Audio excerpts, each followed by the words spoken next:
Oi, perdão. Tudo bem, tudo bem. Agora tá gravando, tá gravando. Pois pronto, pessoal. Agora Vitor vai falar sobre budismo para nós. Deus nos abençoe. Amém. Bem, meus queridos, uma boa noite a todos. Muito feliz de estar aqui com vocês, mesmo que virtualmente. Queria estar pessoalmente, né? Mas essa pandemia nos limita muito. Graças a Deus, os tempos estão melhorando. Deus é misericordioso e gracioso conosco. Hoje, infelizmente, eu pedi desculpa por dois motivos. Já avisei anteriormente, mas aviso também agora. Talvez você ouça alguns barulhos de fundo aí de fogos, que não são fogos, são bombinhas de São João, certo? Alguns são muito altos, outros são um pouco mais baixos, mas você vai ouvir vez por outra aí. E como eu estou sem o meu microfone, que ele é mais direcional, você vai ouvir mais alto um pouco os sons. E a outra desculpa é que hoje não teremos slides, infelizmente. Semana passada e retrasada, eu estava doente, a Andressa estava doente, na semana retrasada, e na passada fui eu que fiquei doente. Graças a Deus não era Covid, mas ficamos arriados, né? E aí não tive tempo para fazer, tive que me recuperar, infelizmente não deu tempo. Mas já tinha as aulas preparadas, já tinha estudado para vocês esse estudo, só os slides, né? Que são mais trabalhosos, e como eu sou muito perfeccionista, eu não gosto de fazer coisa só colocando tópicos, informações. Eu gosto de ter um sentido. Se você já viu algumas das minhas aulas, você sabe do que eu estou falando. Mas, então peço que você pegue aí um caderninho ou abra no seu computador um bloco de notas para você fazer algumas anotações, porque o budismo é uma daqueles assuntos que, se você não anotar, você se perde. Eu deveria ter slide, mas como não tem, você faz as suas anotações aí. E qualquer coisa, certo? Como hoje não tem slide, você pode me interromper, pode fazer perguntas a hora que você quiser, certo? Não se preocupe, pode ser no meio do estudo, até melhor que a gente volta naquele assunto, repete ou explica melhor a sua dúvida. Antes de tudo, o budismo tem esse nome devido, né, o seu precursor, não seria fundador, já vou explicar por quê. Alguns tratam como fundador, mas não seria fundador, porque a essência do budismo diz que as coisas em si, ou per si, elas não existem. Então, o budismo prega algo como se fosse um existencialismo absoluto, algo próximo ao niilismo, de que a essência das coisas, ou o existir, ele não é algo factual. Então, não existe o ser, não existe o ente, dando aqui uma linguagem mais filosófica. As coisas estão, pelo contrário, estão em constante mudança, como um rio que segue o seu fluxo contínuo. Então, como há essa perene transitoriedade nas coisas da vida, como tudo está em constante mudança ou em mutação, nada é ou nada existe por essência.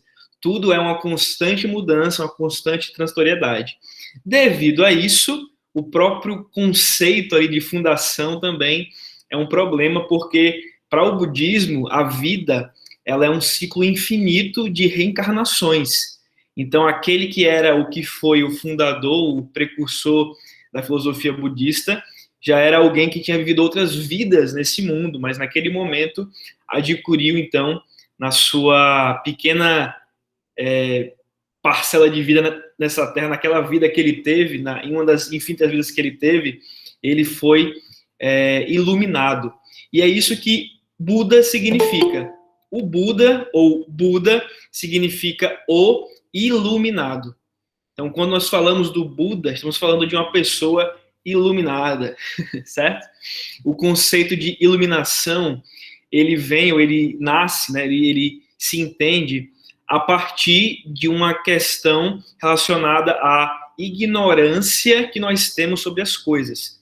Quando alguém passa a ser iluminado, essa pessoa passa a entender as coisas como elas realmente são. E essa é a essência do budismo, é essa transitoriedade das coisas, do mundo como ele é, e como o mundo ele é mutável, ele é em constante mudança, constante, não somente o mundo, mas tudo que existe, inclusive nós também somos uma constante mudança. Nada ele existe em si, certo? Para o budismo isso é muito importante. E outra coisa característica do budismo, e que vocês já devem ter uma noção, se não sabem, né, vão saber agora, é que o budismo, ele é uma das poucas religiões, se é que pode ser chamado ou pode ser classificada como religião, que não acredita em Deus. Não somente em um Deus, mas não acredita em qualquer tipo de Deus ou qualquer tipo de coisa que relacione à divindade. Não porque eles são ateístas, digamos assim, militantes, porque eles negam que Deus existe. Não, para eles, para o budismo, certo? Para quem segue a filosofia budista, Deus ele é irrelevante. Existir ou não existir Deus, para eles é irrelevante, não tem importância. Por quê? Porque para eles, a filosofia da religião deles é que o ser humano deve buscar essa auto-introspecção dentro de si mesmo, a iluminação que está dentro de si, adormecida ou guardada ali com um instinto secreto, que você deve buscar e viver a sua vida. Então, é muito mais uma autodescoberta do espiritual do que um relacionamento com Deus. Lembrando que no cristianismo, na nossa fé, nossa religião, nós cremos que é fundamental nós estabelecermos um relacionamento com aquele que é o nosso Deus, com aquele que é Senhor. Então, a nossa religião cristã, e como diversas outras religiões também pelo mundo, dependem do relacionamento nosso com algum ser, com um ser, no caso, a nossa que é a verdadeira, com o nosso ser, o nosso supremo Deus, o ser de todo o universo. Já para o budismo, a relação está consigo mesmo, com aquilo que está à sua volta, e você aprender a se encontrar neste mundo. Então é uma religião diferente, uma religião aí que ela nega que exista, ou ela é indiferente sobre a existência de um Deus. Bom, alguma dúvida até aqui? Ou tudo certo? Estão entendendo perfeitamente? Qualquer coisa, pode perguntar, certo? Vitor, tem muita semelhança com o hinduísmo, né? Isso. Nesse aspecto.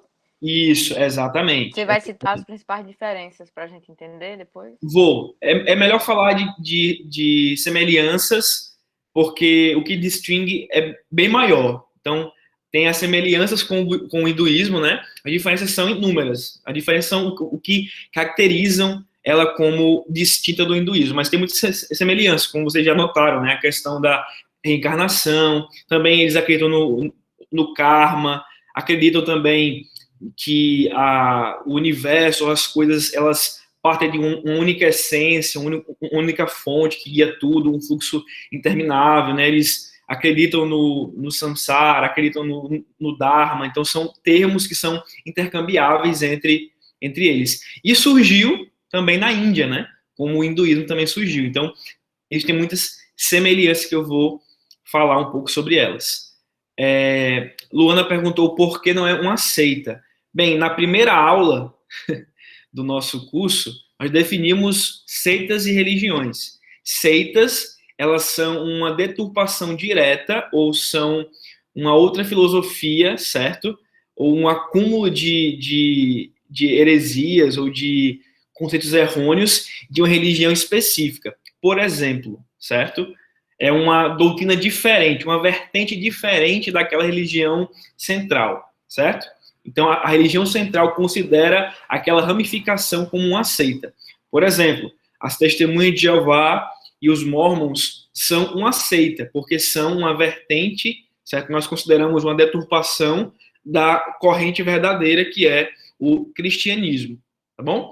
Então, essa seria a diferença, a distinção entre seitas e religiões, conquanto que uma religião é algo que independe, certo? Cada religião tem o seu próprio livro sagrado, a sua própria filosofia, seu próprio conceito de Deus e até mesmo a sua própria maneira de enxergar o mundo, o ser humano e as coisas como elas são, certo? Então, a diferença entre seita e religião é isso. Enquanto que uma, ela é todo um ensinamento diferenciado, digamos assim, outra, ela parte de uma religião específica e ramifica alguns ensinamentos, você modifica uma coisinha ou outra. Já no budismo, ele não pode ser considerado uma seita do hinduísmo, porque ele em si não acredita, ou para ele é indiferente Deus. Enquanto que no hinduísmo, existem duas vertentes principais, né? Que no hinduísmo, ou eles creem em milhões, bilhões de deuses, né? Um deus para cada ser humano na Terra, né?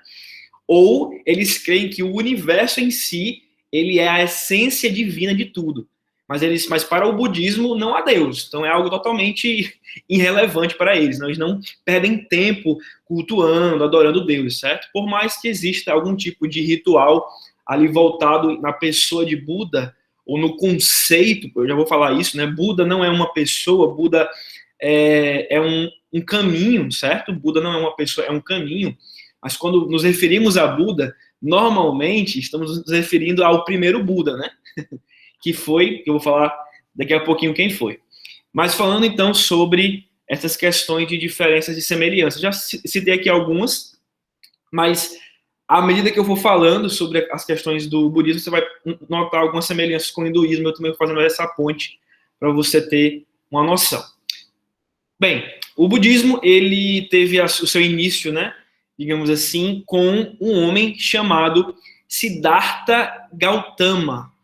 Quem foi Siddhartha Gautama? Anote esse nome aí, Siddhartha Gautama. Ele foi o primeiro Buda, né? O Buda. O Buda significa o iluminado. Ele foi aquele que primeiro alcançou ali o estado de iluminação e que definiu alguns aspectos ali iniciais e doutrinários dessa vertente, dessa filosofia de vida, digamos assim, tá bom? Então, a princípio, tivemos o primeiro Buda, que foi Siddhartha Gautama. E quem foi esse tal de Siddhartha Gautama? Existem muitas histórias, mitos e lendas sobre quem foi Siddhartha Gautama, certo? Mas, mais recentemente, a arqueologia e a historiografia conseguiu validar a existência literal e factual, verdadeira, né? De que realmente existiu um homem chamado Siddhartha Gautama. Só sabem pouquíssimo dele, mas que ele existiu, pelo menos para arqueologia, para historiografia, é quase que um fato, certo? Então, existiu esse homem chamado Siddhartha Gautama. Mas a sua origem, ou a lenda da sua vida, como ele se tornou o Buda, aí tem várias variações, tem inúmeras variantes. Eu vou contar aquela, certo? Que eu li mais, né? Eu li umas 5 variantes, que pouco variam aqui e ali, e eu escolhi aqui tem maior repetição nos livros sobre o budismo, certo? Inclusive, em um livro budista tem essa variação, ou essa variante que eu vou contar para vocês da história de Siddhartha Gautama. Então, senta aí que lá vem a história, tá bom? Em um reino muito, muito distante, um rei e uma rainha muito poderosos na Índia governavam ali um reino, uma região que padecia de muitas dificuldades, mas eles eram um reino muito rico, muito luxuoso e com muitas regalias. Eles tiveram, então, a sensação e a experiência de que o filho que eles esperavam, porque a esposa desse rei estava grávida, era alguém muito especial, seria alguém muito grandioso. E isso foi confirmado devido ao sonho que a mulher teve, que ela sonhou com um elefante branco gigantesco entrando em seu ventre. E para o hinduísmo, né, que era a religião ali central da Índia, o elefante era um animal sagrado. Um elefante branco gigante entrando em seu colo do útero significava um bom presságio sobre aquele bebê que estaria vindo ao mundo. Mais tarde, um andarilho, mas também profeta, um homem que adivinhava o futuro, chegou até essa mulher e profetizou sobre aquele bebê, aquela criança.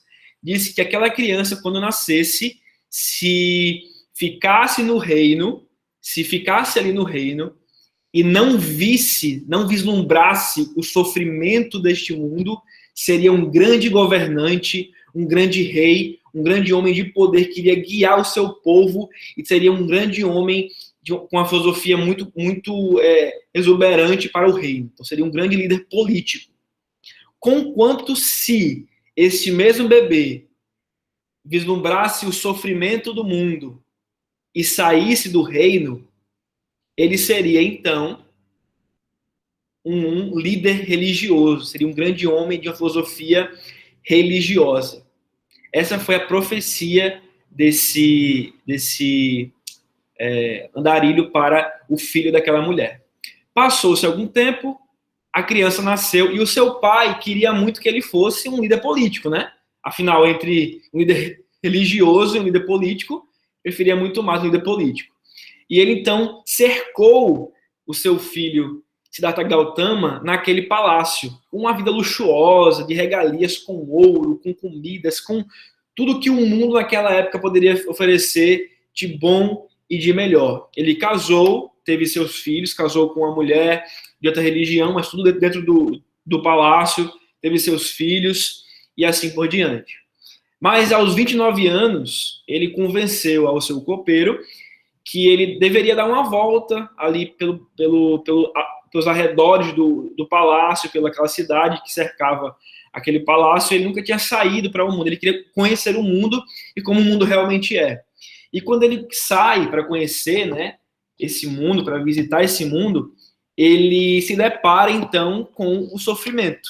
Se depara então com quatro visões que ele determinou como 4 sinais. Ele sai para um breve passeio e a primeira coisa que ele vê é um homem idoso. A segunda coisa que ele vê é um homem muito doente. A terceira coisa que ele vê é um corpo já morto, levado para ser cremado. E a quarta coisa que ele vê é um andarilho bem magro, bem esguio e santo. Com esses 4 sinais, ele começa a refletir, então, sobre o envelhecimento, sobre a doença, sobre a morte e sobre a vida, como elas são por si. Então, ele percebe que a sua vida extravagante, dentro daquele palácio, era uma vida que era totalmente outra. Ele não conseguiu mais conceber viver daquele modo. Então, ele passou pelo que os budistas consideram, então, de grande renúncia. Ele raspou a sua cabeça, abandonou a sua mulher e os seus filhos e foi para o relento de uma floresta meditar ali por algum tempo. Lá encontrou alguns viajantes, aprendeu a arte da meditação e ele começou a meditar. E ele tinha um objetivo, ele conseguiu esse objetivo. Ele ficou lá meditando e fez um jejum, que ele disse que faria o jejum até que o seu estômago sentisse a sua coluna vertebral. Ele ia ficar tão magro, certo, que o seu estômago iria sentir a sua coluna vertebral. Acho que eu tenho que fazer esse jejum aí, Tati. E então, ele fez esse jejum para poder alcançar os altos níveis espirituais. Mas acontece que Gautama não alcançou tais níveis. Ele percebeu que essa austeridade de vida, esse ascetismo que ele tinha escolhido por 6 longos anos não foram suficientes para ele ter nem sequer um lampejo espiritual. Porém, ele decidiu ficar ali, foi para debaixo de uma grande figueira, e essa figueira ela é talvez essencial, né? Essa árvore, essa grande árvore é essencial para a lenda, né? Para o contar da narrativa, porque dizem que ali foi que Buda nasceu, né? Ali que Gautama foi iluminado. Ele ficou ali, dormindo noite, dia, e meditando numa posição que é chamada de a posição de lótus. O que é essa posição de lótus? Você deve já ter visto em algumas imagens, certo? Pessoas fazendo aquela mãozinha com as pernas cruzadas. Aquilo ali é a posição de lótus, certo? Você cruza as suas pernas e fica meditando.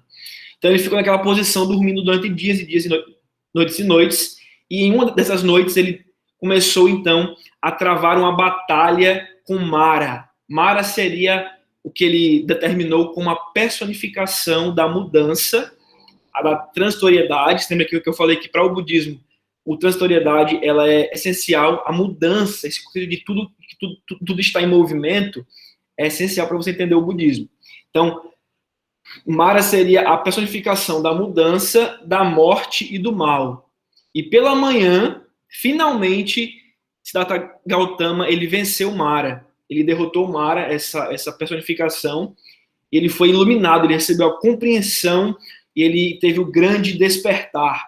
e o caminho de tudo abriu para sua mente, ele finalmente entendeu o mundo como ele é. Ele percebeu que o que ele estava fazendo era errado, porque o que se concentra na vida mesmo não é nem o ascetismo absoluto, certo? Não é nem o extremo de negar a si mesmo, mas também não é uma vida de luxo que você vai fazer você alcançar a iluminação, mas é o equilíbrio entre elas, é o equilíbrio entre tudo que vai fazer você ser iluminado. Naquele momento, Siddhartha Gautama começou a compartilhar essa sua filosofia entre o meio termo, né, o caminho do meio, que ele chamou, entre o caminho do meio, que é entre o extremo de negar a si mesmo e a autoindulgência. E com o tempo, os seus amigos e os seus discípulos começaram a chamar ele de esse homem é muito iluminado, ele é muito Buda, e ficou então o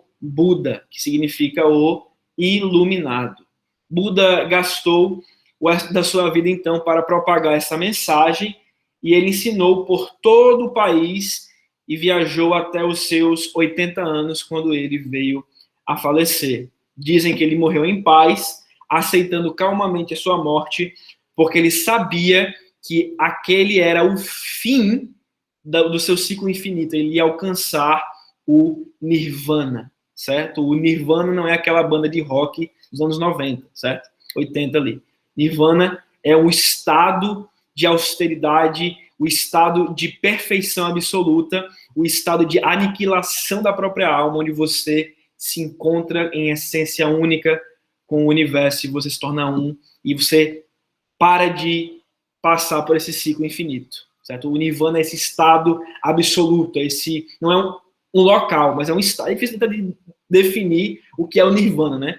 Eu li várias coisas e todos os livros que eu li definem de maneira diferente o que é o Nirvana. Então, o Nirvana é uma discussão aí aberta, mas o Nirvana não é um local, ele é um estado de existência ali que somente aqueles que são iluminados podem alcançar, somente aqueles que são Budas podem alcançar, certo? Então, Buda é mais um título do que uma pessoa. Houve o primeiro Buda, né, que tem registro, por isso que é o nome budismo, mas houveram e haverão, segundo eles, outros Budas neste mundo, tá bom? Essa é a história do Siddhartha Gautama, essa é a essência ali do budismo. Lembrando que, diferentemente de outras religiões, não se concentra tanto em documentos escritos, por mais que uma de suas vertentes, certo? Uma das vertentes mais famosas e mais conhecidas, que é a Theravada, a vertente Theravada tem as Triptakas. O que são as Triptakas da vertente Theravada? As Triptakas são os 3 sextos. Trip significa 3 e taka é sexto, então são 3 sextos. São ensinamentos, são um conjunto ali de regras que define a comunidade. Temos a Vinaya Pitaka, que é a primeiro sexto, onde divide as regras em 2 comunidades, que é a comunidade Bhikkhu Sangha e a comunidade Bhikkhuni Sangha. A Bhikkhu Sangha é a comunidade masculina dos monges, certo? Enquanto que a Bhikkhuni Sangha é a comunidade das monjas que decidem abdicar da sua vida para entregar, então, para alcançar um dia o estado de Buda. Temos a segunda Pitaka, que é a Sutta Taka. A Sutta Taka contém alguns discursos escritos de Buda e também dos seus discípulos, alguns deles admiradores, e também aos seus adversários. Em vida, Buda também discutiu com outras pessoas, certo?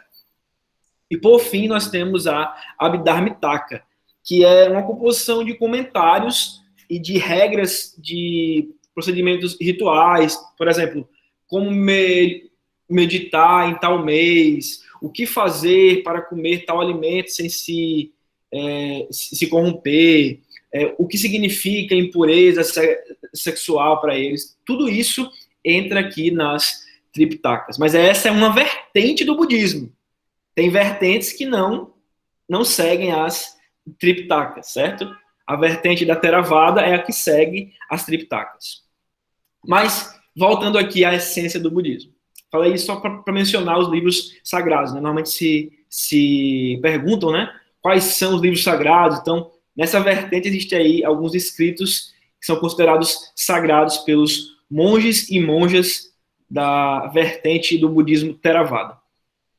Mas o caminho do meio, o que é esse caminho do meio que eu falei, né? Que foi o que Buda ensinou em sua vida, o que Siddhartha Gautama, eu vou chamar só de Buda agora, certo? O que Buda ensinou em sua vida. São 3 verdades nobres, conhecidas também como o caminho do meio, como eu falei anteriormente. A primeira verdade nobre é que a vida é apenas sofrimento. Então, viver nesse mundo, existir, se bem que nós, para o budismo, nós não existimos, porque estamos em constante mudança, né? Então, nada existe de fato, tudo está em constante mudança, mas para eles, esse mundo aqui, essa vida, é só sofrimento, só comer o pão que o diabo amassou, certo? Então, nesse mundo aqui, só vai sofrer, só vai comer pedra, só vai chorar, só vai ter dificuldade, morrer, doença, e assim por diante. Então, esse mundo aqui, essa vida aqui, só tem sofrimento. E o pior, é infinito, porque é um ciclo contínuo. Você vai morrer, você vai sofrer nessa vida, vai morrer e tem a próxima para você sofrer mais ainda. Então, você vai, vive, sofre, morre, renasce, vive, sofre, morre, fica nesse ciclo aí, ad infinito, até que um dia você seja iluminado. Até lá, você vai ficar sofrendo até umas horas. Então, e tudo isso guiado pelo karma, certo? A sua vida anterior determina a sua vida posterior. Então, o que você vive hoje, o que você faz, vai determinar o seu karma para você fazer na sua próxima vida. Então, esse é um conceito do hinduísmo. Você vê aqui que foi importado pelo budismo para poder fazer parte ali da seu conceito de filosofia. Então, essa é uma semelhança aí, que a Tati, o que ela perguntou. Então, mas a diferença é que para o hinduísmo, né, a vida não é só sofrimento, há também as suas graças. Mas para o budismo, viver igual a sofrer. Então, não tem escapatória, certo? Essa é a primeira pergunta. E como é que eles caracterizam, tipo, eu sou iluminado?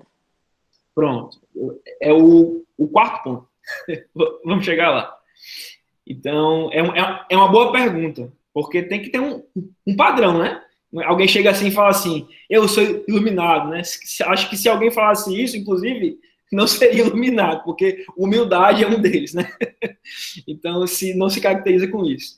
Mas a segunda verdade, vocês estão na segunda ainda, significa que ele explica a causa desse sofrimento. A primeira é que tudo na vida é um sofrimento, mas fica a grande pergunta, então, de onde veio esse sofrimento, né? Nós, cristãos, sabemos que, de fato, na vida, né, obviamente, nem tudo é sofrimento, né, não cremos nisso, mas sabemos que na vida existe o sofrimento, existe o mal. Mas de onde veio esse mal? Para nós cristãos, veio do pecado, certo? Mas para o budismo, as raízes são o desejo e a cobiça. Então, há 3 raízes da maldade em si. Elas são o desejo e a cobiça, o ódio e a ignorância. Mas das 3 raízes, o que puxa tudo é o desejo, porque com o desejo e a cobiça, os homens sentem então, eles sentem então um ódio, eles promovem ódio uns pelos outros, porque você tem algo que eu quero, então eu quero ter o que você tem, eu fico com raiva porque você tem algo que eu quero, e aí eu quero tomar o que você tem. E quando eu tomo, o que fica com raiva é você. Então, ali o desejo promove o ódio. E se você tem ódio, é porque você é ignorante. Então, é uma ignorância sua. Porque, na verdade, aquela coisa não é sua. Você tomou, então, tudo que gerou ali foi o desejo e a cobiça, que é a raiz de todos os males, né? O desejo e a cobiça é a raiz de todos os males. Algo interessante é porque em Tiago, capítulo 1, certo? Na epístola de Tiago, capítulo 1, a Bíblia faz referência que uma das raízes dos males é, de fato, a cobiça. Olha que coisa interessante, não é mesmo? Então, a Bíblia, ela fala que uma das raízes dos males é a cobiça. Abra sua Bíblia rapidamente, em Tiago capítulo 1, a gente poder ver essa semelhança aí com o budismo, obviamente que com outras interpretações, né? Não cremos que Tiago era budista, certo? Pelo amor de Deus. Mas em Tiago, capítulo 1, certo? Eu vou ler aqui para vocês a parte em específico. Tiago, capítulo 1, versículo 14 até o 15. Diz o seguinte: ao contrário, cada um é tentado pela sua própria cobiça, quando esta o atrai e seduz. Então, a cobiça, depois de haver concebido, dá à luz o pecado. E o pecado, uma vez consumado, gera a morte. Então, aparentemente, Tiago está falando que, de fato, né, a raiz de tudo ali é a cobiça.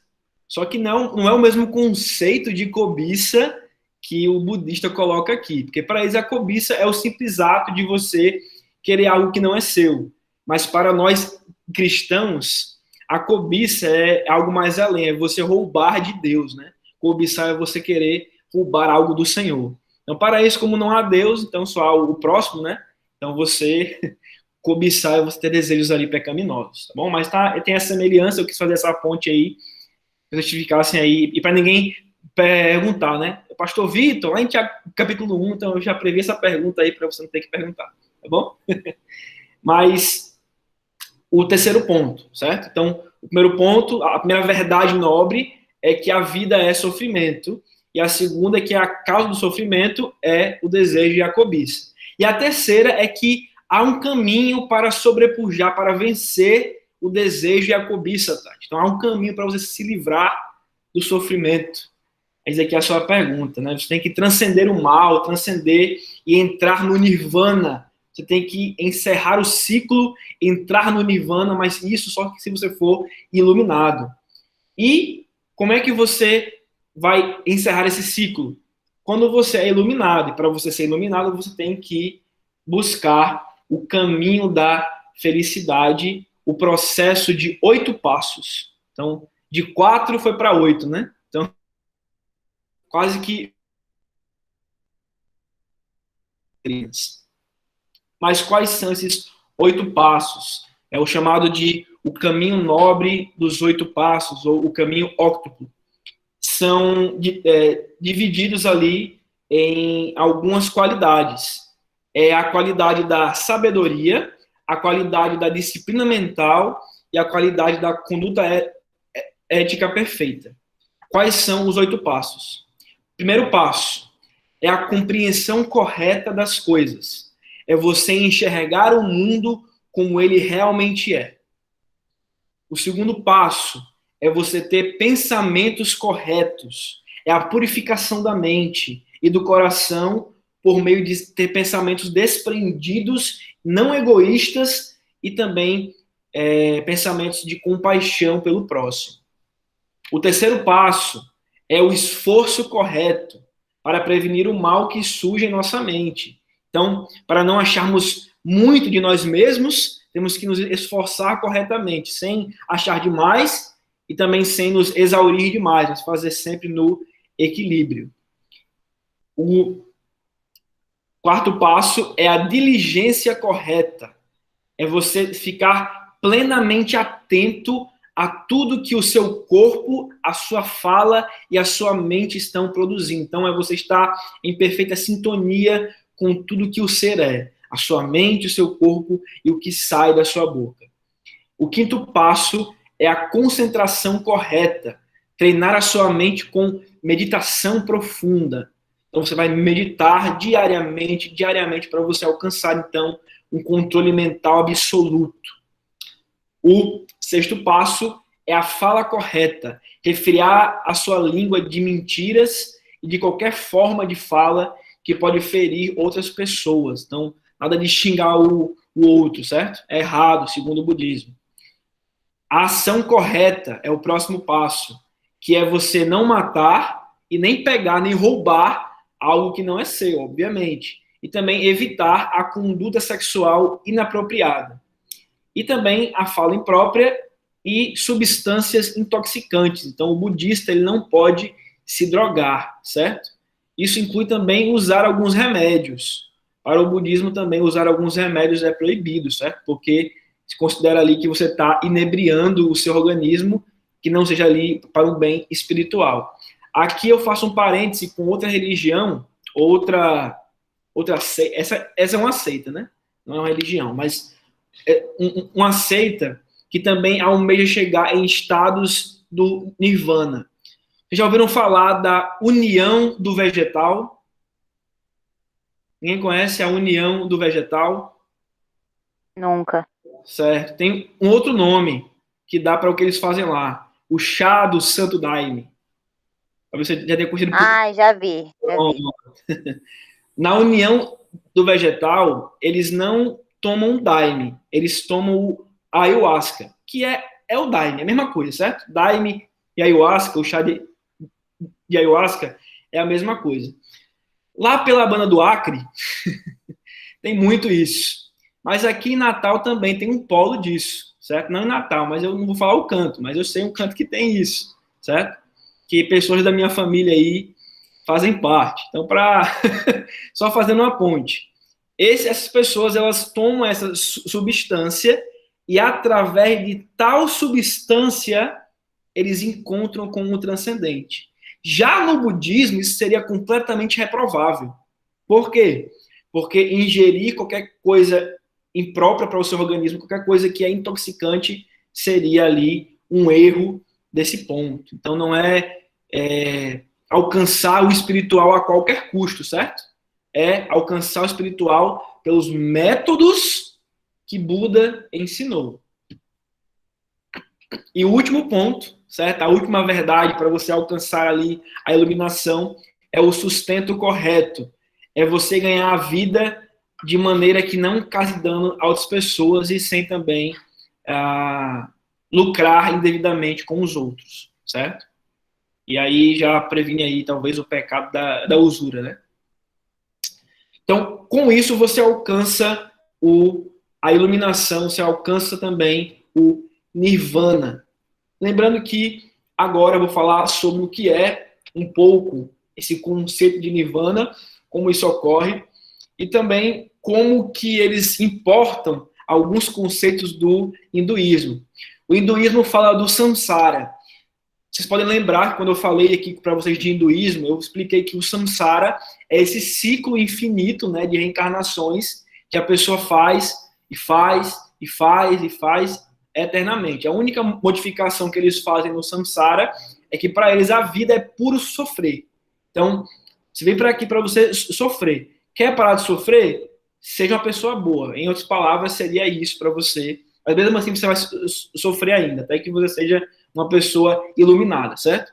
Eles também importam o conceito de karma. Por quê? Porque esse ciclo do samsara, ele é correlacionado com o karma. O que você fez nessa vida vai influenciar na próxima vida. Então, se você for uma pessoa boa nessa vida, na outra você vai ter uma vida menos sofrida do que essa sua anterior. No caso do budismo, mais próximo ali de alcançar o nirvana, certo? Outro conceito também é o de renúncia.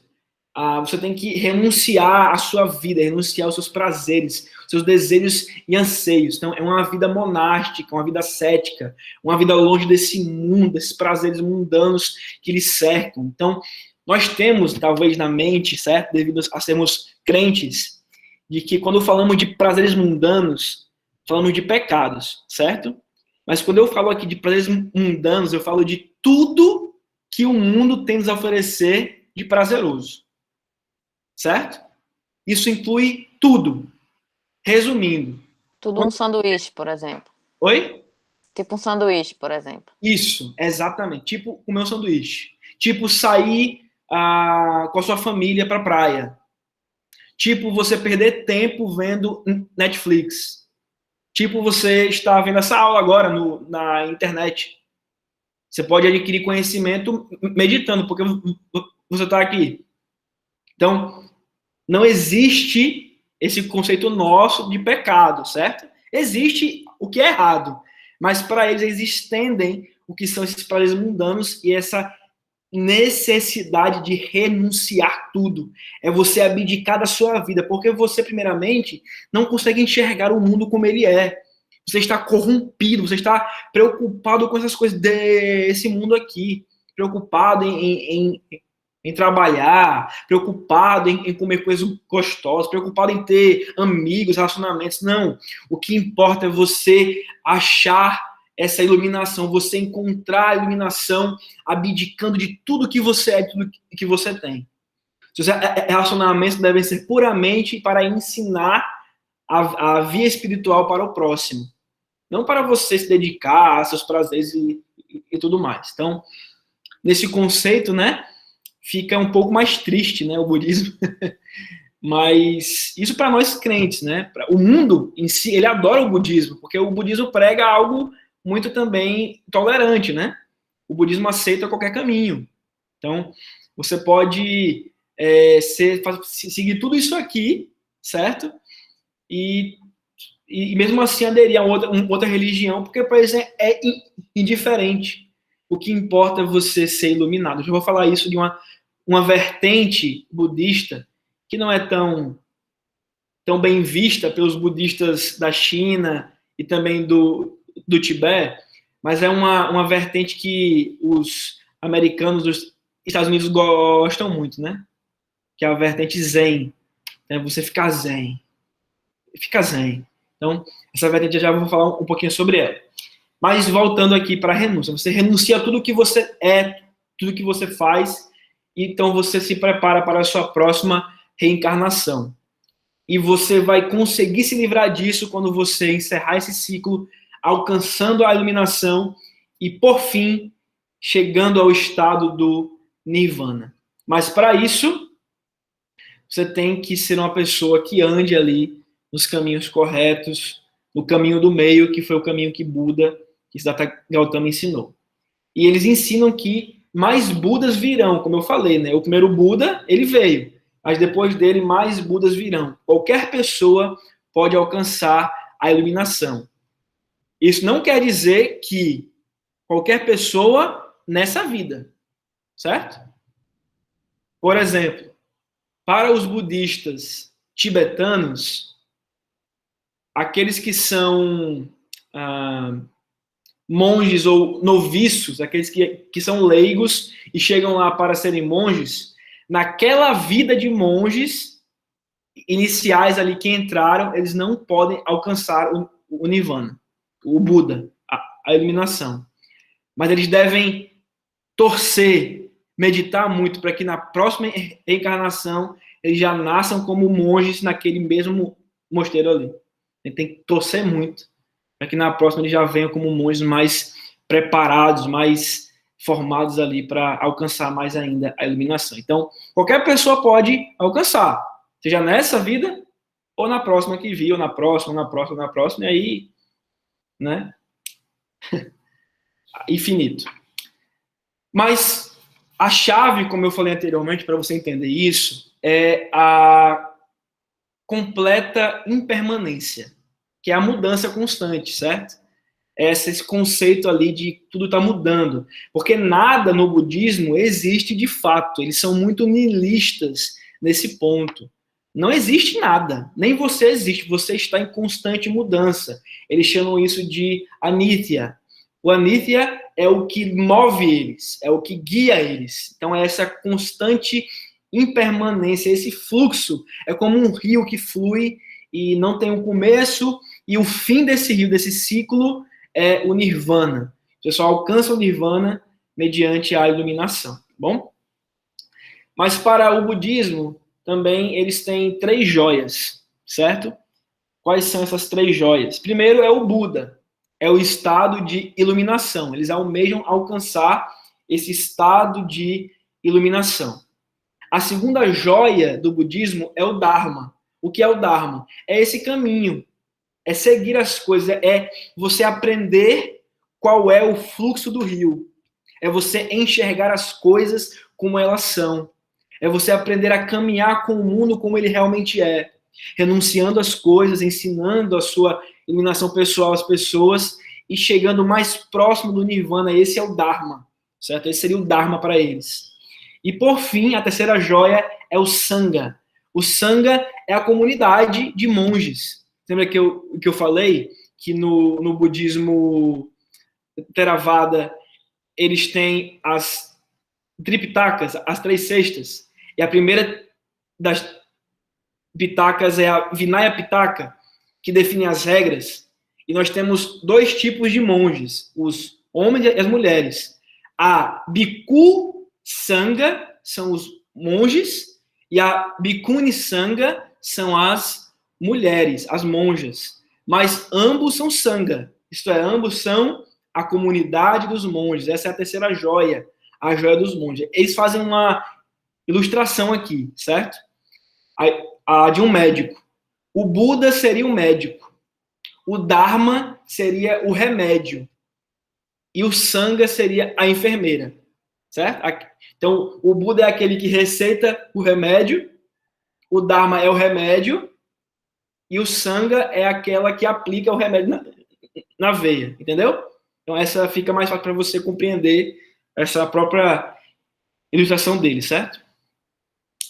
Então, algumas dessas 3 joias também são conhecidas como os 3 refúgios. E em alguns mantras, alguns monges e budistas, eles meditam repetindo isso, né? Vou a Buda para me refugiar, vou ao Dharma para me refugiar, vou a Sangha para me refugiar. Então, essa noção ali, esse aspecto de comunidade também muito forte neles. Agora, falando um pouco sobre as variações do budismo. Já falei de uma, né? Então a gente já tira essa variação que eu já falei, que seria o budismo mais dogmático, que é o budismo Theravada, certo? Que fica ali na região mais próxima à Ásia Menor, a uma região, se eu não me engano, o Theravada é um budismo que se concentra muito mais na Tailândia e eu acho que no Sri Lanka, se eu não estou enganado, certo? Então, Tailândia e Sri Lanka são os países de maior atuação. Eles são mais engajados, é um budismo mais forte, digamos assim, por ser um budismo mais rígido também. Então tem que seguir aquelas regras, as 3 pitakas, né, ou a tripitaka, para você ter uma vida ali bem sucedida. Mas existem outros budismos, certo? Talvez o budismo mais famoso que você conheça seja o budismo tibetano. Então, você conhece pelo menos o líder deles, certo? Você já ouviu falar. Inclusive, o seu antepassado foi um homem muito famoso. É um homem chamado Avalokiteshvara. Conhecem? É bem famoso. Não conhecem? Conhecem. Dalai Lama. Agora conhece, né? Então, o Dalai Lama, ele é o líder não somente religioso, mas também é o chefe de estado do Tibete, certo? Então, aquela região ali, e que tem muita guerra entre a China e o Japão, mas o Tibete é uma região que abarca essa cultura budista milenar, né? É algo bem interessante, inclusive, você conhecer um pouco da cultura deles, porque explica alguns desafios que nós, cristãos, temos ao enviar para lá missionários. Já pensou? Você é um missionário que diz assim: vou pregar o evangelho nas montanhas do Tibete para os budistas. Olha só, que desafio que essa pessoa vai ter. Então, para você entender como é o desafio, conheça um pouco da cultura deles. Você já conhece um pouco da religião, o que eles creem. Mas a cultura também é muito importante para que o evangelho chegue até eles de uma maneira sadia, que eles entendam esses conceitos, certo? Você vê que é possível fazer aqui muitas pontes, como a que eu fiz em Tiago capítulo 1. Mas também tem diversas outras que você pode fazer para mostrá-los o que nós queremos falar quando falamos do evangelho. Mas o budismo tibetano, ele é uma corrente que ela tem um nome, certo? Um nome muito curioso, porque uma irmã nossa de Capim Macio tem o nome da corrente budista do Tibete. E quando ela vê esse vídeo, porque ela não está aqui hoje, mas quando ela vê esse vídeo, ela vai rir que só nessa parte. É a vertente Mahayana. Olha só. Então, a vertente budista do Tibete é a vertente Mahayana. Então, se Mahayana ver esse vídeo aqui, ela vai saber que o nome dela é uma vertente budista do Tibete, certo? Vocês mandam para ela depois esse vídeo aqui. Fala, Mahayana, você tem que ver essa aula aqui, foi imperdível. Então, é isso aí. Então, a vertente Mahayana é a vertente... ela está rindo aqui. É a vertente que fala um pouco sobre o Bodhisattva. O que é o Bodhisattva? Aqui vai responder um pouco mais, Tati, o que você perguntou. Como as pessoas sabem que uma pessoa é ou chegou na iluminação. O Bodhisattva, em tradução livre, significa algo como o quase iluminado, ou aquele que está no caminho da iluminação. Por exemplo, para os budistas do Tibete, o Dalai Lama, ele é um Bodhisattva. Ele é um quase iluminado, mas é quase. Ele não chegou a ser Buda. Ele ainda é um Bodhisattva. Então, ainda não é Buda, é Bodhisattva. Então, como é que você chega na iluminação? Para você ser um bom Bodhisattva, você tem que encontrar os 6 caminhos da perfeição. E aqui, ao meu ver, é onde chega a parte impossível, né? A parte impossível da questão.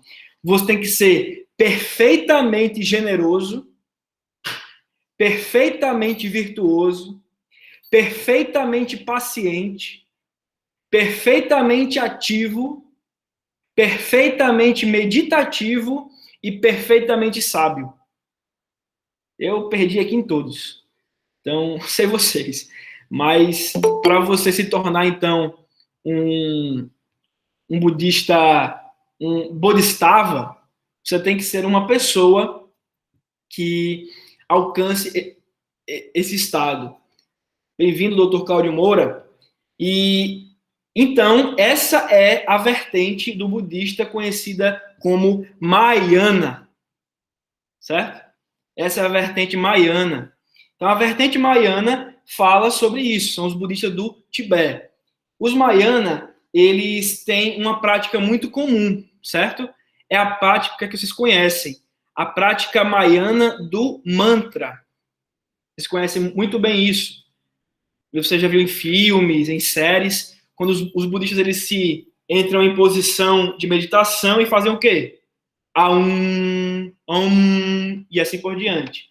Eles não fazem só isso, eles repetem também algumas palavras. Normalmente é Aum Mani Padme Hum, Aum Mani Padme Hum, certo? Então eles repetem isso constantemente em um mantra ali consecutivo. E eles ajudam a invocar, né, a chamar o nome do famoso Bodhisattva, o primeiro Dalai Lama, certo? Que para os Mahayana é muito importante, que é o Avalokiteshvara. Foi o primeiro, nome muito difícil de se falar, o primeiro Dalai Lama, certo? Hoje já temos outros Dalai Lamas, mas o primeiro foi esse homem aí com um nome gigantesco. Depois deles, nós temos os monges Theravadas, que eu já falei, né? Quem são os monges Theravadas? Só queria falar algo curioso sobre eles. Diferentemente dos Mahayana, Tá certo, Cláudio. Diferentemente dos Mahayana, os budistas Theravada, eles seguem 10 princípios. Quais são esses 10 princípios? Que também os Mahayanas procuram seguir, mas os Theravadas, eles seguem na risca. É como se fosse, talvez, aqui, correndo o risco de ser levado para a fogueira aqui dos budistas, fazendo aqui uma aplicação errônea, mas já fazendo, seria a vertente mais farisaica do budismo, né? A perspectiva dos Theravada. Então, os Theravada seguem 10 princípios que eles não podem sair da risca. Quais são os 10 preceitos ou princípios que um monge ou uma monja Theravada seguem? o primeiro, não podem machucar qualquer coisa viva. Então, se um monge ou uma monja machucar qualquer coisa viva, eles devem entrar rapidamente em meditação ali para serem absolvidos ali do seu crime horrendo, certo?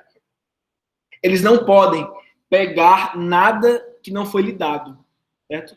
Só podem pegar o que foi lhe dado. A outra coisa, eles não podem ter relações sexuais inapropriadas. Eles não podem falar de forma inadequada. Eles não podem se intoxicar de drogas ou bebidas, aquilo que eu falei anteriormente. Eles não podem comer depois do meio-dia. Então, a última refeição deles no dia é o meio-dia. Depois de sair, eles só podem comer na manhã seguinte, certo? No meio-dia seguinte.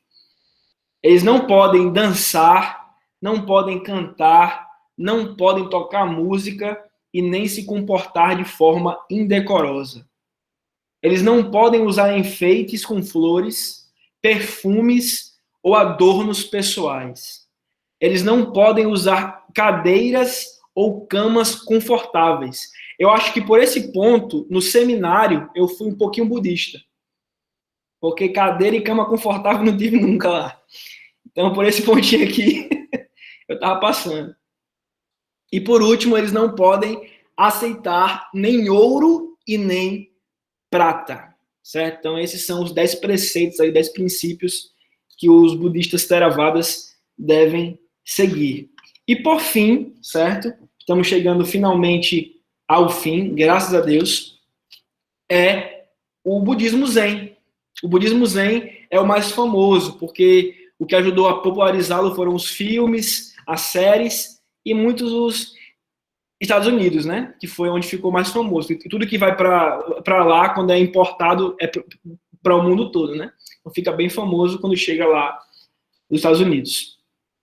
E o budismo Zen é conhecido por um dos seus líderes precursores e mais famosos, que foi o Suzuki Roshi.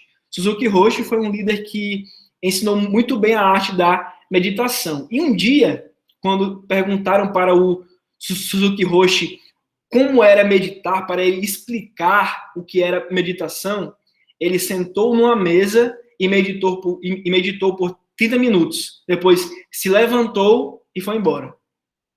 Então, o que ele quis dizer com isso? Aqui está a essência do budismo Zen. E que essência é essa? Não confie nos ensinamentos e conclusões de ninguém, se você não tiver as mesmas experiências espirituais. Então, você pode ouvir outra pessoa, mas no fim, certo? Deve buscar o seu próprio ensinamento espiritual, sua própria essência das coisas. Então, deve seguir o seu coração, usando aqui um termo bem famoso, né? Dos filmes aí que nós conhecemos. Siga o seu coração, é fruto aqui do budismo Zen. Dessa essência ali de seguir o seu próprio ser. Bom? A outra coisa é que você deve evitar o estudo denso ou intelectual das coisas. Você deve focar na arte da meditação. Quanto mais possível, medite, observe outros meditando e os imite para que você consiga alcançar a arte da meditação. E por fim, você deve ficar na posição de lótus, pernas trançadas, meditando, e deve aplicar os koans. O que são os koans? Os koans são os paradoxos de pensamento. Sabe, não sei se vocês já viram, mas tem muito no Facebook, no Instagram, aquelas tirinhas, né? Papai, eu quero dormir, me conte o paradoxo, né? O pai conta o paradoxo para a criança dorme. É mais ou menos isso. Seria para você relaxar a sua mente, você tem que ficar pensando profundamente em um paradoxo. Eu vou dar aqui 2. O primeiro paradoxo é: o que é o som de uma mão batendo na outra? O que é o som de uma mão batendo na outra? Porque sabemos que nada realmente encosta uma coisa na outra. Porque a gente sabe, né, que tudo aqui, nada nunca encosta em si. Então, palmas, né? Pronto, resolveu.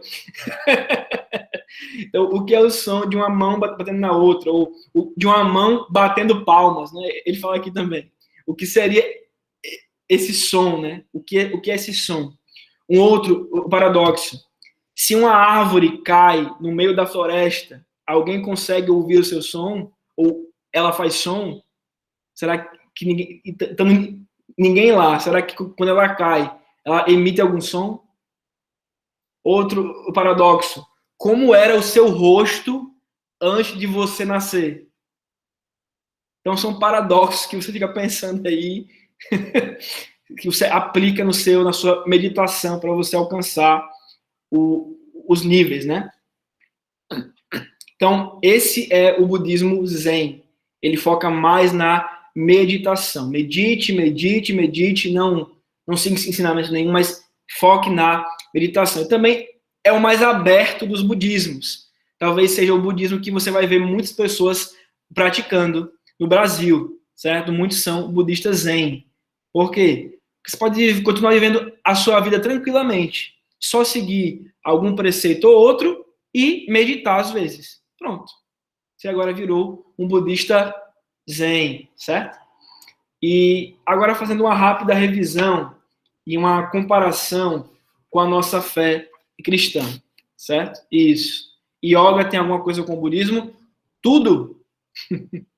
A yoga é uma das práticas budistas e hinduístas. A yoga ela é uma arte de liberação dos chakras corporais, certo? Então você libera os seus chakras corporais fazendo yoga para se concentrar melhor na meditação. Segundo os hindus e os budistas, o corpo é formado por chakras, que são pontos espirituais que não são vistos a olho nu, né? E você pode liberar fazendo yoga. Então, a yoga é uma arte de você liberar os seus chakras. Você respira melhor, você tem menos dor de cabeça, assim por diante, porque você faz yoga. Hoje em dia, certo? A yoga, ela se desprendeu da religião. É como a capoeira, certo? A capoeira, ela originalmente era uma dança e uma arte marcial de uma religião afro, certo? Hoje em dia, se tornou uma dança e uma arte marcial brasileira, certo? Então, se desprendeu da religião. A mesma coisa com a yoga. Então, sempre tem alguém que me pergunta, é quase sempre, fazem duas perguntas. Uma é, Vitor, eu posso ser cristão e budista? A outra pergunta é, Vitor, eu posso fazer yoga? Eu tô pecando se eu faço yoga? Se você faz yoga, certo? Seguindo as artes da religião lá, é pecado, né? Você está seguindo a outra religião. Sem nem dizer que o que é pecado para você. Mas fazer yoga pela yoga mesmo não é pecado, não. Você está apenas se exercitando. Tem algumas posições da yoga, inclusive, que algumas pessoas usam nos treinos em academias até, inclusive, usam algumas técnicas da yoga de respiração e assim por diante. Então, você relacionar isso ao religioso seria pecado. Mas hoje em dia, como eu falei, ela foi ressignificada, como a capoeira também foi ressignificada. Então, tudo passa por uma mudança e vai perdendo o seu sentido ali espiritual, digamos assim. Conquanto ser cristão e budista, eu sempre respondo duas coisas. Primeiro, é impossível, é difícil, porque o budismo ele acha que Deus ele é indiferente para ele se Deus existe ou não.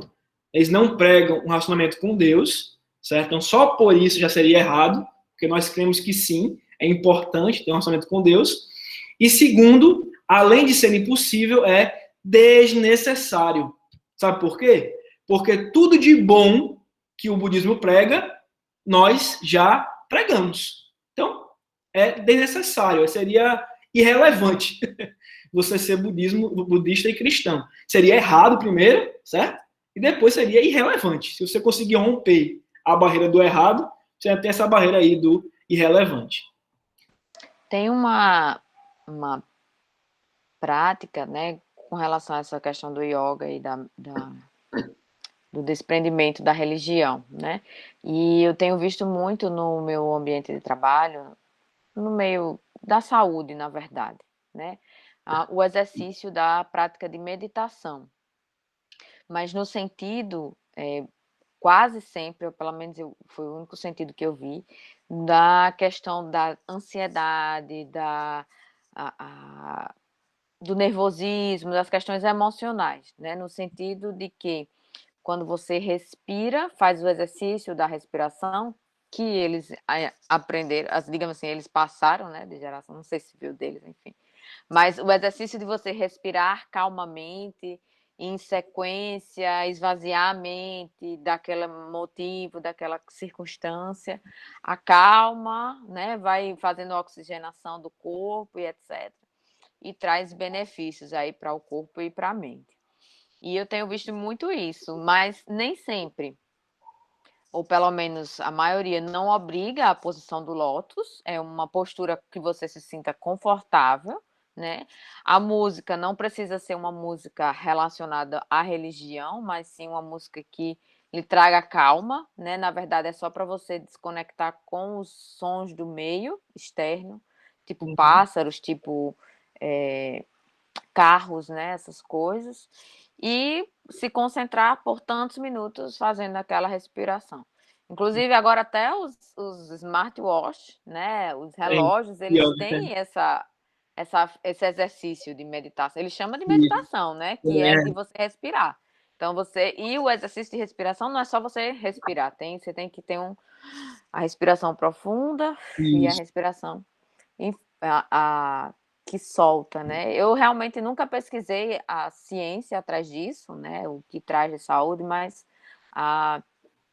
assim, se há estudos científicos, etc., a respeito disso. Mas o que eu sei é que ela realmente promove a melhor oxigenação, né, do corpo, que lhe permite acalmar um pouco a mente e o estado que você está ali.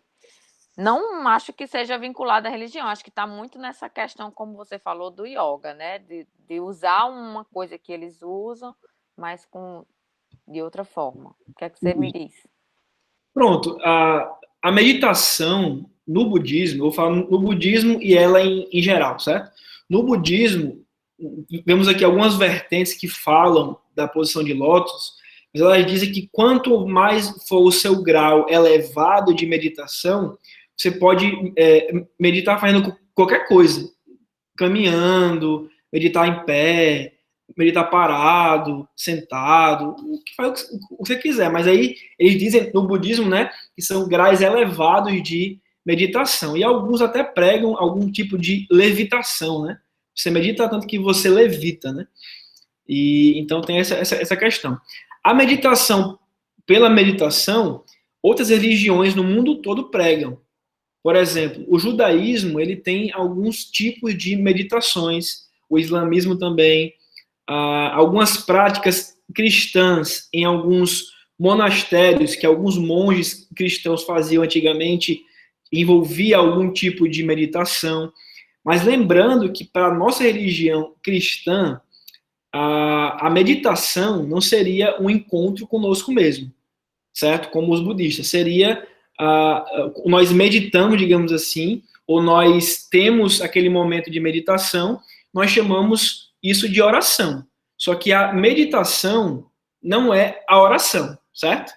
Oração é relacionamento com Deus. Meditação é relacionamento com você mesmo, segundo o budismo. Aqui a diferença sepulcral, certo? Então é o que divide tudo. Oração está em se relacionar com Deus. A palavra oração, o conceito de oração, o sentido de nós orarmos tem a ver com isso. Nós oramos para Deus. Enquanto que a meditação, meditamos para nós mesmos, para nós termos aquele encontro, aquele bem-estar. Hoje em dia, agora falando sobre a meditação em geral, não somente em religiões, mas hoje em dia, meditar ou respirar se tornou algo muito comum. Inclusive, na época que eu ia no fonoaudiólogo, eu fiz alguns exercícios de respiração.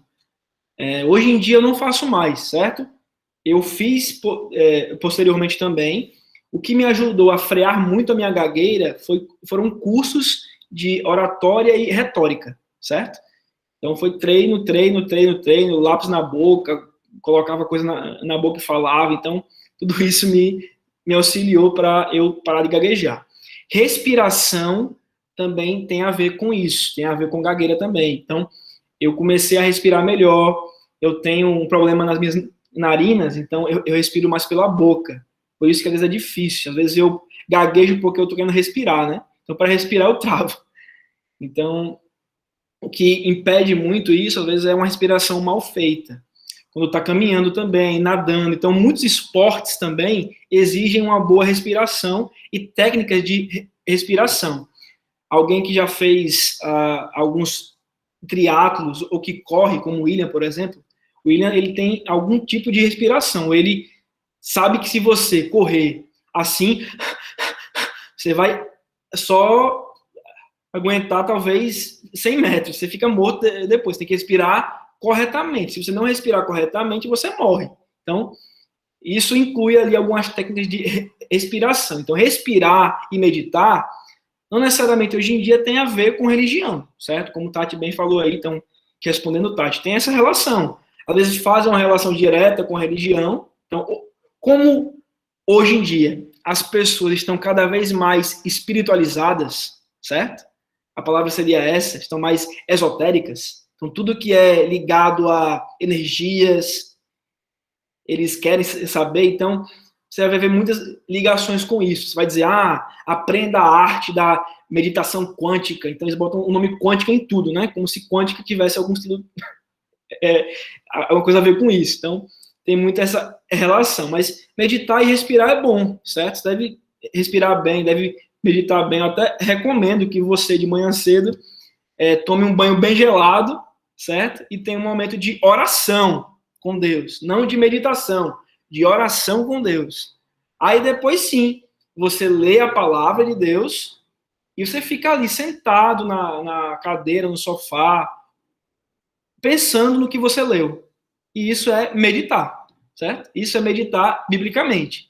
Mas perceba, com o intuito de crescer espiritualmente, mas se relacionando com Deus. Então, a relação com Deus, para nós, é de profunda valia. Só essa questão mesmo.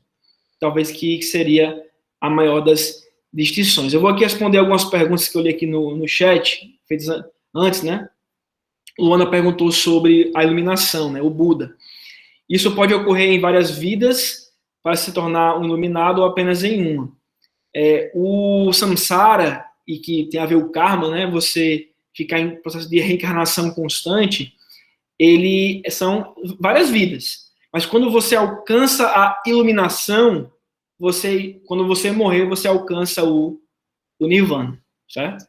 Se você alcançou a iluminação, agora a sua vida já se acabou, digamos assim. O seu ciclo já se acabou. Então, você só se ilumina uma vez só. Então, só houve ali um Siddhartha Gautama.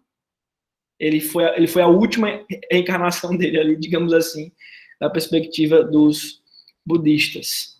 Deixa eu ver se tem uma outra questão. Não, acho que é só isso. Alguns são comentários. É verdade, o pessoal diz que é budista, às vezes nem sabe o que significa ser budista. E tem muita gente famosa que é budista. Como eu disse, né?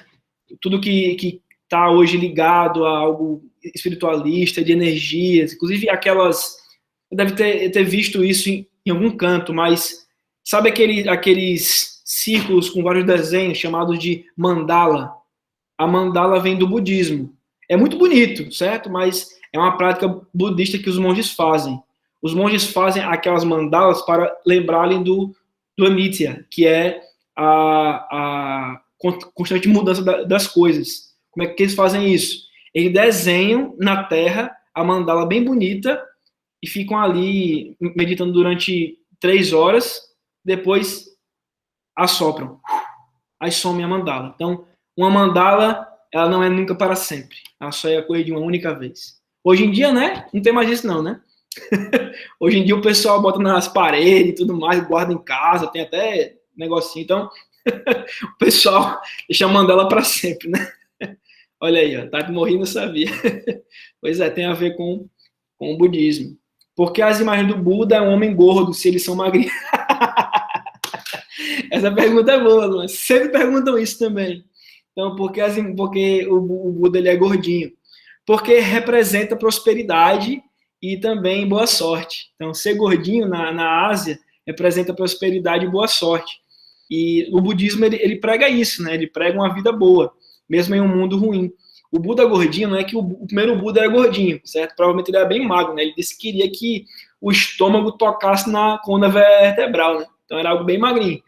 Mas eles são representados como gordinhos porque a gordura representa uma vida farta. Então, a fartura que eles têm é espiritual. Mas também existem, certo? É um erro nosso porque a gente é muito ocidental, né?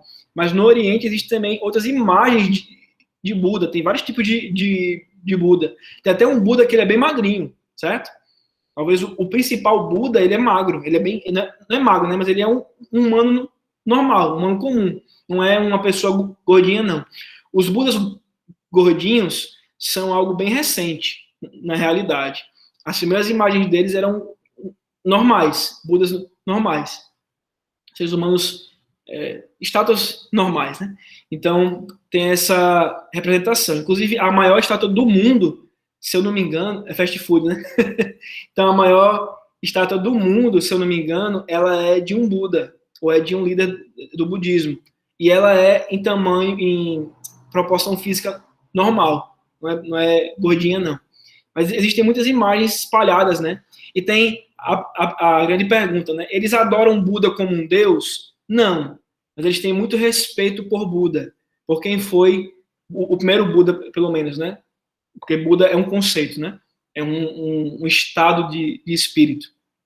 Então, existem muitas estátuas de Budas gordinhos pelas casas e também outros tipos de estátuas também. Eles prestam para eles oferendas, mas como se fosse um respeito e não uma adoração. Eles têm essa distinção na religião deles, certo? Tati? Vitor, só para eu fechar aqui meu raciocínio Claro. de budista. Eu tenho o Buda, o iluminado, que só existiu um, que foi Siddhartha. E o primeiro. Mas até agora não existiu outro. Não, existiram. Na história, tiveram várias pessoas que chegaram a esse estado. Ah, tá. Podem chegar também. Certo. Então existiram outras pessoas. Isso. Né? Abaixo do Buda, de quem é o iluminado, seria o Dalai Lama. Pronto, seria o que o Dalai Lama está sendo. Por exemplo. Sim, que é o nome que é o Bodhisattva. Seria o quase Buda. Seria o quase Buda. Que o Dalai Lama, ele é um Bodhisattva, mas existem monges que não são o Dalai Lama, que também são Bodhisattvas. Certo. Então, essas seriam os dois últimos estágios. Isso, né? Para vocês, exatamente. no caso do budismo. Os demais estão em evolução para alcançar todas aquelas características para chegar no budismo. E isso eles alcançam ao longo de várias vidas. Né? Tá, entendi. Exatamente. Inclusive, o Dalai Lama atual, né? Porque tem o atual, né? Que é o Tenzin Gyatso. O Tenzin Gyatso, ele é o Dalai Lama atual. Ele é o 14º Dalai Lama. Existiram, né? Aqui 14 Dalai Lamas. Considera-se que alguns deles chegaram a ser Buda, entendeu? Alguns chegaram ao estágio de iluminado. Inclusive o último, o Tubten Gyatso, que morreu em 1933. Dizem que esse Dalai Lama ele chegou a ser Buda. Ele é classificado em vida ou tipo só depois da morte? Ou não é classificado? Não se sabe. Em vida, alguns especulam, né? Ficam chamando, porque é que nem ocorreu com Gautama, né? Chamavam, ele é muito iluminado, só que para eles é algo de muita honra. Então, em vida, quase morte, né? Eles estão bem velhinhos, aí eles meio que, ele chegou aqui no estágio de iluminado. Esse esse último Dalai Lama, ele é curioso e ele é diferente dos outros porque ele é um Dalai Lama mais ocidental. Ele usa óculos, entendeu? E isso é uma coisa que foi um rompimento de barreiras para alguns no início.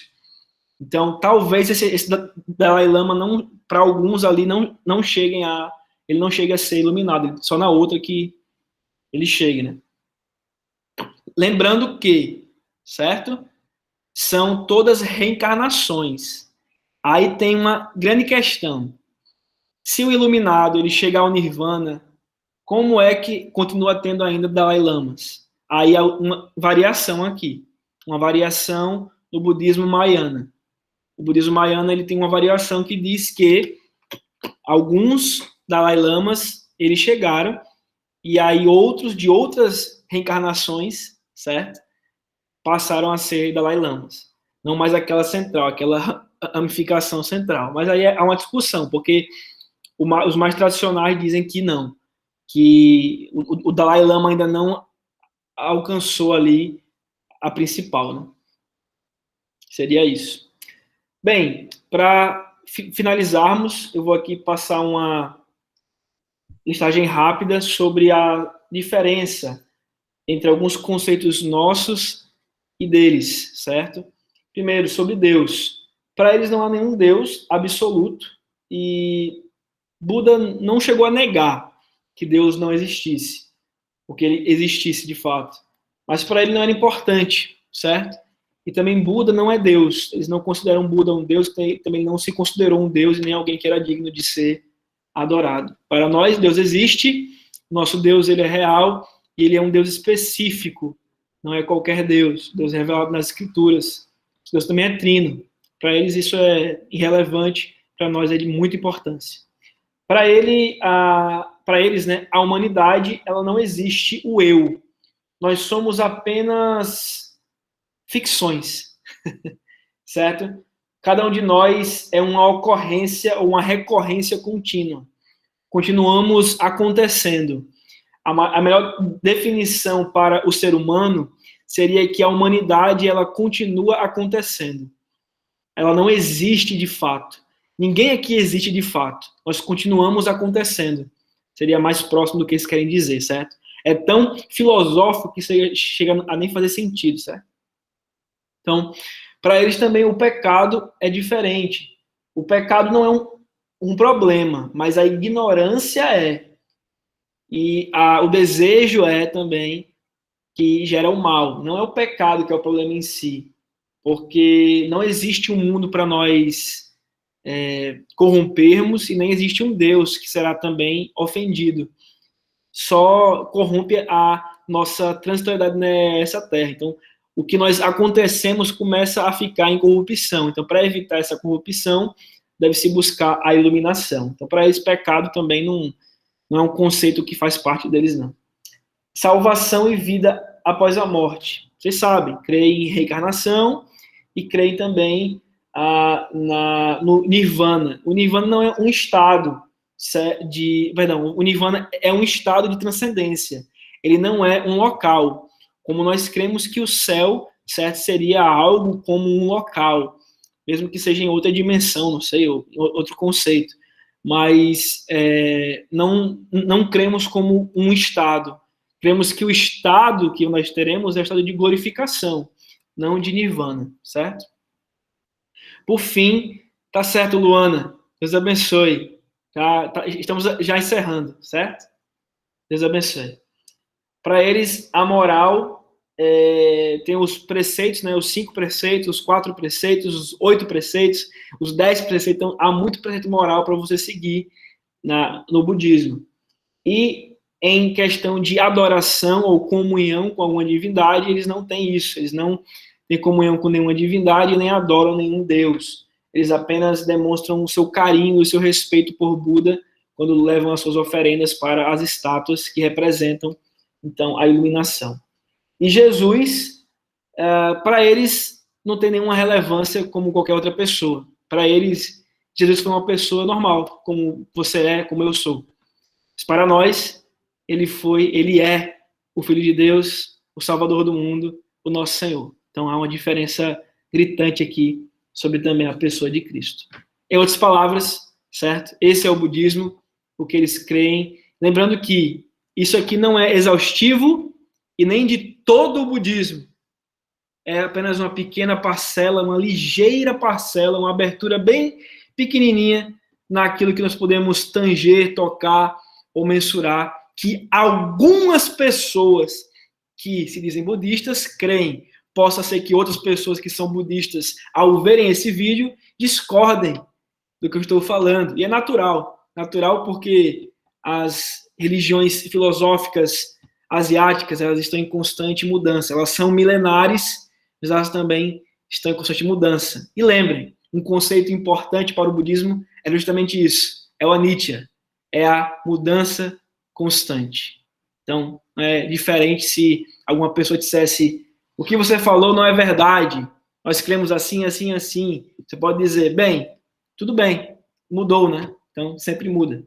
É normal, é natural. Então, primeiramente, conheça o que você crê, o que nós cremos, para depois você conversar com a pessoa. Aqui estamos, obviamente, tangendo alguns limites, esperando que, obviamente, existem pessoas que creem no que eu falei. Então, você pode começar um diálogo, mesmo que seja um diálogo que vai parecer para ela equivocado, ela vai lhe corrigir e você aproveita e corrige ela. E aproveita e prega para ela o evangelho. E basicamente é isso. Que Deus o abençoe. Luiz Antônio perguntou uma coisa aqui rapidinho, eu vou responder, meu irmão Luiz. O budismo é uma religião milenar, não é? Ela também tem milhões de seguidores no mundo. Sabe quantos milhões? Hoje em dia, meu irmão, fica difícil mensurar. Mas é algo próximo ali dos 500 a 600 a 700 milhões, certo? Alguns dizem que é menos, dizem que é 350. Eu sou aquele otimista. Eu acho que tem muita gente para evangelizar ainda. Então, eu acho que é por aí, uns 500 milhões, 450 milhões. Tem muita gente. Lembrando que o mundo aí, né, é dividido majoritariamente pelas duas maiores, né, que é o islamismo e o cristianismo. O resto se concentra ali nas outras maiores, que são o hinduísmo, o budismo, que é uma outra grande, judaísmo e também outras variantes. Mas seria mais ou menos isso. Algo entre 350 a 600 milhões de seguidores no mundo inteiro. Obrigado, Vitor. Obrigada a todos que puderam ficar, né, até agora. Desde já agradecemos e agradeço novamente a sua disponibilidade, tá certo? Na próxima semana nós já vamos ter uma outra aula, ficou um pouco perto, porque precisamos reagendar em virtude da doença de Vitor, né, dele ter pego Covid, etc. E a próxima aula, o tema é heresias antigas e sua nova roupagem. Vitor, você pode dar uma pincelada o que significa isso, para dar o desejo aí às pessoas? Certo, posso sim. Primeiramente, certo? Você já parou para pensar por que os testemunhos de Jeová, eles acreditam que Jesus é um Deus menor, um tipo de Deus? Você acha que isso surgiu recentemente? Ou você acha que é algo que tem uma origem mais antiga? Uma outra coisa, como é que você acha que nós fundamentamos o que chamamos de ortodoxia? Ou o que nós cremos de fato? Foi no meio das intrigas, ali, no meio do pessoal se levantando, e é uma coisa interessante, né? Normalmente, quem se levantava eram os velhos.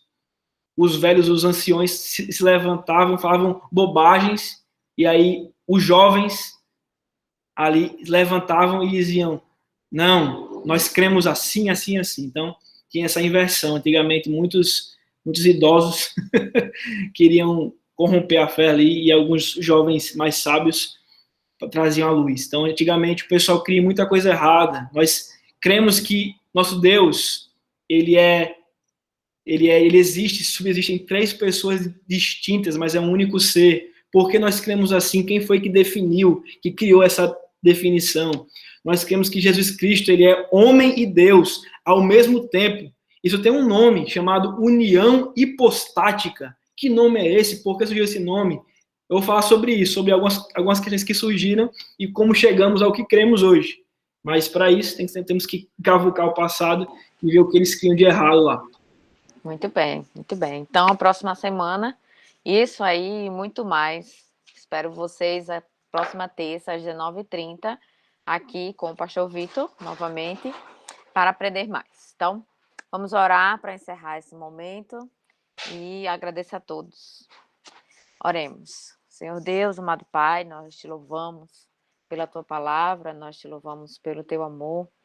Te louvamos, ó Pai, porque o Senhor abriu as nossas mentes, os nossos corações, ó Pai.